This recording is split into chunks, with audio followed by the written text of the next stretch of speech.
Kapuso stars, wala raw pa-welcome sa It's Showtime. Totoo kaya ang balita? Alamin!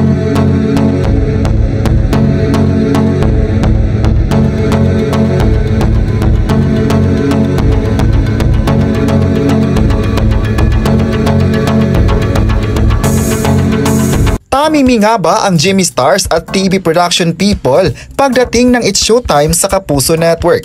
Bukod sa mga boss na presence sa contract signing, we get to hear and see a post from diehard Kapuso na madalas mag-opinyon sa social media.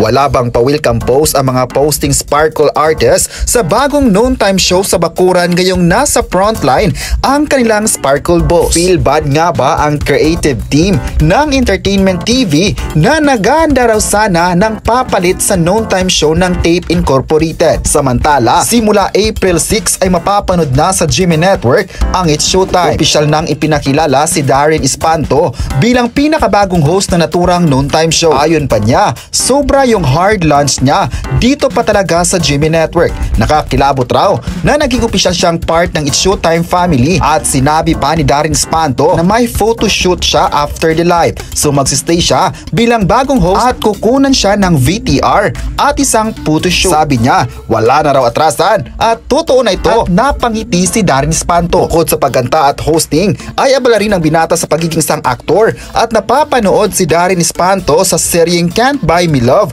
na pinagbibidahan ni Bill Mariano at Donnie Pangilinan. Sa bawat episodes raw, may mga pagkakataon raw na hindi siya nakakapasok sa mga segments ng It's Showtime. Sinubukan niyang humabol sa TNT segment na ayon kay Darren ay hindi na siya nakaramdam ng pagkailang ng mapabilang sa It's Showtime. Para sa singer-actor ay isang pamilya ang turingan ng bawat isa sa programa. Very welcoming daw sila at hindi nila pinaramdam na dapat kakabahan siya. Dapat ganito raw ang pag-host. Hinahayaan din siyang gawin ang mga bagay na gusto niyang gawin. Dahil dito, marami ang nagmamahal kay Darren Espanto na napabilang siya sa It's Showtime gayong nasa Kapuso Network na ito.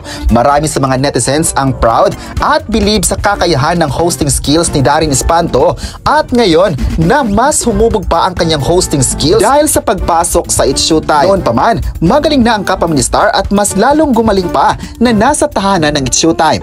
Ano naman kaya ang masabi ng ibang netizens tungkol sa pagpasok ni Darren Espanto sa It's Showtime? Ang It's Showtime ay nasa malaking reach na ito at alam ng lahat na mas pasabog kung pasabog ang magaganap ngayong April 6, 2024 sa Kapuso Network, banggaan ng noon time show. At sino kaya ang magtatapatan o anong production o segments ang magtatapatan ng pananghalian? Kayo, ano ang masabi nyo na nagpasalamat si Darren Espanto na naging part ng It's Showtime? Saan kaya sa dalawa, It's Showtime o Eat Bulaga ang papanoorin ngayong April 6, 2024? At huwag kalimutang i-subscribe ang ating YouTube channel.